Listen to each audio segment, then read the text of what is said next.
नमस्कार दोस्तों, मैं आपका होस्ट जोशी आपका स्वागत करता हूं मैं आरएन शॉर्ट्स में, जिसमें हम लेकर आते हैं दिन भर की स्पेस और डिफेंस न्यूज की टॉप 3 खबरें। तो चलिए जान लेते हैं। दोस्तों, कल मेरी वीडियो नहीं आ पाई थी। आप में से बहुत से लोगों ने अन्य वीडियोस में कमेंट किया था कि चाइनीज लोगों ने क्या हमारा कोई ड्रोन मार के गिराया है। तो उसी से जुड़ी हमारी पहली खबर है। आप में से बहुत से लोगों ने सुना होगा ये चीज कि चाइनीज लोगों ने हमारा कोई ड्रोन मार के नीचे गिरा दिया, पर एक्चुअल में ऐसा कुछ नहीं हुआ था। इसके पीछे की चीज मैं आपको बताता हूं, जो कि भारत के द्वारा अपना वक्तव्य दिया गया है। उसमें यह बताया गया है कि जो हम ट्रेनिंग सेशन करते हैं, ड्रोन उड़ाना सिखाते हैं अपने लोगों को, उसमें सिक्किम बॉर्डर पे इस तरह की चीजें की जा रही थी। तब वो आउट ऑफ कंट्रोल हो गया और तब वो चाइनीज लैंड में चला गया, चाइना की तरफ चला गया। और इस चीज की इत्तला हमारे बॉर्डर सिक्योरिटी फोर्स ने अपने काउंटर पार्ट्स जो कि चाइनीज थे उनको दे दी थी कि हमारा कोई अनमैन्ड व्हीकल आपके क्षेत्र में घुस गया है। तब उन्होंने इसको नीचे गिराया। अभी यह क्लियर नहीं हुआ है कि इसको उड़ाया गया है या इलेक्ट्रॉनिकली उसको नीचे गिराया गया है। चाइना की तरफ से यह कंफर्म कर दिया गया है भारतीय लोगों को कि इस क्षेत्र पे यहां पर आपका ड्रोन गिराया गया है। और उन्होंने कहा है कि इसकी कोई डिटेल हम नहीं लिए हैं, इसका बहुत प्रोफेशनली हम लोगों ने इंस्पेक्शन किया है। भारतीय लोगों ने भी कहा है कि ड्रोन हमें वापस कर दिया जाए, क्योंकि उसमें बहुत सी सेंसिटिव जानकारी हो सकती है। क्योंकि हम ड्रोन चला रहे हैं, हमारे जो क्षेत्र में उसकी इमेजेस ली गई होंगी, वह शायद उसमें रह गई होंगी, तो वह हमारे लिए बहुत ही कारगर जानकारियां हैं जो कि चाइना को मिल सकती हैं। इसलिए भारत ने कहा है कि वह ड्रोन हमें लौटा दिया जाए बिना उसमें कोई छेड़छाड़ किए। यदि उसको इलेक्ट्रॉनिकली नीचे गिराया गया है तब तो उसमें जानकारी ली जा सकती है, और यदि उसको विस्फोट के द्वारा गिराया गया है तो शायद जानकारी न ली जा सके। तो बात केवल इतनी सी थी, और अलग अलग यूट्यूबर उसको अलग अलग तरीके से प्रेजेंट करते हैं। बढ़ते हैं अपनी अगली खबर की ओर। अगली खबर को जानने से पहले मैं आपको कुछ टर्मिनोलॉजी बता देता हूं, जिससे आपको इस खबर को समझने में आसानी होगी। विश्व में घातक टेक्नोलॉजी को कंट्रोल करने के लिए 4 प्रकार के ग्रुप बनाए गए हैं, जिनके द्वारा इन घातक टेक्नोलॉजियों को फैलने से बचाया जाता है। जिसमें से पहला आपको पता होगा NSG है, दूसरा है ऑस्ट्रेलिया ग्रुप, तीसरा है MTCR, इसका भारत सदस्य भी है, और चौथा है वासेनार एग्रीमेंट। तो ये 4 प्रकार के ग्रुप हैं जो कि घातक टेक्नोलॉजियों को फैलने से बचाते हैं, और कुछ देश इनके सदस्य होते हैं वो आपस में एक दूसरे को इस प्रकार की टेक्नोलॉजी दे लेते हैं, पर बाहर के देशों को वो घातक टेक्नोलॉजी नहीं देते हैं, उन पे कंट्रोल करते हैं। आपको पता होगा MTCR में भारत सदस्य बन चुका है, जबकि चाइना उसका सदस्य नहीं है। और अब वासेनर एग्रीमेंट का भी भारत सदस्य बनने जा रहा है। वो उसका 42वां सदस्य बनेगा। उसकी जो एप्लीकेशन है उसको एक्सेप्ट कर लिया गया है। रशिया, अमेरिका, फ्रांस सबने उसका सपोर्ट किया है, और सारी फॉर्मेलिटी करने के बाद उसको इस ग्रुप में शामिल कर लिया जाएगा। मैं यहाँ पे बता दूं कि चाइना इस ग्रुप का भी सदस्य नहीं है, जैसे MTCR का सदस्य वो नहीं है, वो इस ग्रुप का भी सदस्य नहीं है।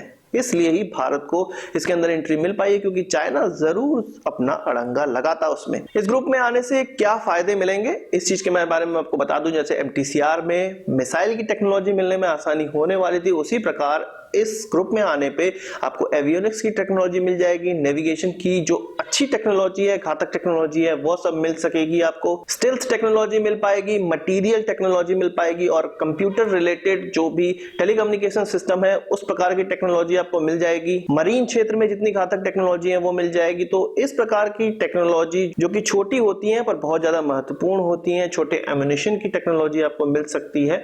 इस प्रकार की टेक्नोलॉजी इस ग्रुप में शामिल होने के बाद मिल जाएगी। अब बचता है भारत के लिए केवल 2 ग्रुप में एंट्री पाना, एक ऑस्ट्रेलिया ग्रुप और दूसरा NSG, जिसमें कि चाइना अड़ंगा लगा के भारत को रोक लेता है। तो कोई बात नहीं, 4 ग्रुप हैं, 2 ग्रुप में हम इन हो चुके हैं, और आने वाले समय में 2-3 सालों में हम बाकी बचे 2 ग्रुप में भी शामिल हो जाएंगे। दोस्तों, अपनी तीसरी खबर की बात करें तो वो डायरेक्ट एनर्जी वेपन्स की तरफ से आ रही है। आपने सुना होगा कि DRDO ने अपना लेजर का परीक्षण किया है, लेजर हथियार का परीक्षण किया है। तो यही डायरेक्ट एनर्जी वेपन्स होती हैं, जो कि 2 प्रकार में बांटी जा सकती हैं। एक वो जिसके द्वारा ह्यूमन को बर्न किया जा सकता है, जिसका इस्तेमाल हम लोग मेडिकल क्षेत्र में करते हैं, पर इसी का अगर हाई पावर की बात की जाए तो वह किसी भी प्रकार की चीजों को छेदने के काम आता है, मेटल को छेदने के काम आता है, जिसका हथियार के रूप में डेवलपमेंट किया जा सकता है। कई जगह हम लोग लेजर कटिंग देखी भी होगी, पर यह DRDO द्वारा डेवलप किया हुआ इस प्रकार का लेजर कटिंग नहीं है। इसमें लेजर को पावर दी गई 1 किलोवाट की 250 मीटर की दूरी पे एक मेटल शीट थी, जिसको 36 सेकंड लगा छेदने में। और यह घटना अभी की नहीं है, यह घटना है अगस्त की, और खबर इतनी देर बाद निकलकर सामने आई है तो आप सोच सकते हैं कि कितना ज्यादा इसको कॉन्फिडेंशियल रखा गया था, क्योंकि अभी अब डेवलपमेंट फेज में है, किसी को इसके बारे में जानकारी नहीं है। और अब डीआरडीओ आगे 2 किलोवाट की लेजर का परीक्षण करेगा और उसके द्वारा 1 किलोमीटर की दूरी पे किसी चीज को नष्ट किया जाएगा इस लेजर के द्वारा। इस परीक्षण में जो सोर्स ऑफ लेजर का इस्तेमाल किया गया वो जर्मनी से इंपोर्टेड है, पर डीआरडीओ की 2 एजेंसीज चेस और लेस्टेक इस पर काम कर रही हैं और उन्होंने डेवलप कर लिया है 10 किलोवाट का एक सोर्स ऑफ लेजर, जिसका अगले परीक्षणों में इस्तेमाल किया जाएगा। मैं यहाँ पर आपको बता दूं कि इसका हथियार में डेवलपमेंट करने में भी बहुत ज्यादा समय लगने वाला है, क्योंकि इसमें कूलिंग के लिए क्या व्यवस्था करनी है यह सब देखना पड़ेगा, और जो पावर हमें चाहिए, लेजर की पावर चाहिए, वो कहां से मिल पाएगी और उसको हथियार में किस तरह से दिया जाएगा। और हथियारों में जो लेजर का इस्तेमाल किया जाता है वो 30 किलोवाट से 100 किलोवाट तक का होता है, तो अभी काफी दूर तक जाना है। ये तो केवल प्रयोग था और आगे इसमें बढ़ना है, और अभी लगभग 5 से 6 साल या 10 साल भी डीआरडीओ को इसको डेवलप करने में लग सकते हैं। कल्याणी ग्रुप भी इसमें हाथ बटा रहा है और वो अपना अलग से एक लेजर वेपन डेवलप कर रहा है, जो कि डीआरडीओ के साथ शायद मर्ज हो या टेक्नोलॉजी ट्रांसफर हो, या डीआरडीओ के लिए वो इस लेजर वेपन को बनाने का काम करे। दोस्तों, 3 खबरों के बाद अपनी बोनस खबर की बात कर लेते हैं। आप में से कुछ लोगों ने कमेंट किया था कि 2 बोनस खबर आपको चाहिए होगी आज की वीडियो में, क्योंकि मैंने कल वीडियो अपलोड नहीं की थी, तो 2 बोनस खबर की यहाँ पे हम बात करेंगे। सबसे पहले बोनस खबर की है जो इसरो से संबंधित है। आपको पता होगा जो इसरो के द्वारा इंडियन जीपीएस डेवलप किया जा रहा है जिसका नाविक नाम है, इसी प्रकार से रशिया का भी एक अपना जीपीएस है जिसका नाम है ग्लोनास। शायद आप लोग उसके बारे में जानते होंगे। तो अब रशिया और इंडिया के बीच में टाई अप हो गया है कि ग्लोनास का एक सेंटर भारत में होगा जो कि बेंगलुरु में होगा, और भारत के नाविक का भी एक सेंटर रशिया में होगा, जिसका पैक्ट साइन हो गया था 2016 में, पर सिटी कंफर्म नहीं हुई थी। अब सिटी कंफर्म हो गई है कि भारत में होगा वो बेंगलुरु, जहां पर रशिया का सेंटर होगा, और रशिया में होगा नोवोसिबिर्स्क सिटी, जहां पर इसरो का सेंटर होगा, यानी कि नाविक का सेंटर होगा।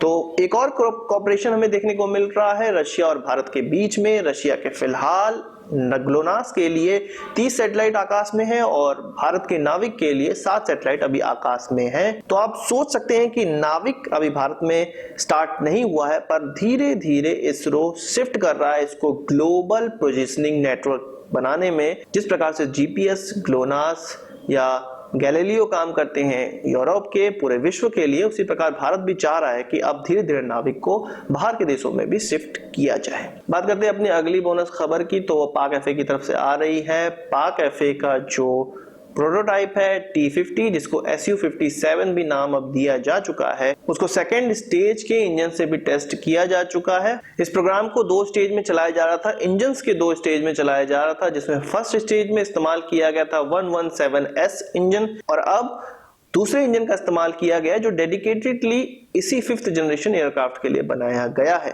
अभी इसको कोई डेजिग्नेशन नहीं दी गई है, इसको कोई नंबरिंग नहीं दी गई है, बस केवल और केवल यह खबर निकल कर आई है कि दूसरे इंजन यानी कि सेकेंड स्टेज के इंजन से भी अब इस प्रोग्राम को, इस एयरक्राफ्ट को टेस्ट कर लिया गया है और 2019 तक इसके प्रोडक्शन लाइन में जाने की पूरी संभावना है, और शायद 12 प्लेन्स रशियन एयरफोर्स को पहले मिल पाएंगी। तो आज की इस वीडियो के लिए बस इतना ही। आशा करता हूं आपको वीडियो पसंद आया। अगर आपको बड़ा थम्स अप जरूर देंगे। इस वीडियो से कोई सवाल या सुझाव तो कमेंट बॉक्स में जरूर लाइएगा, और यदि आपने हमारे चैनल को सब्सक्राइब नहीं किया तो उसे भी कर लीजिए, क्योंकि हम इस प्रकार की वीडियो लाते रहते हैं। नमस्कार, थैंक यू।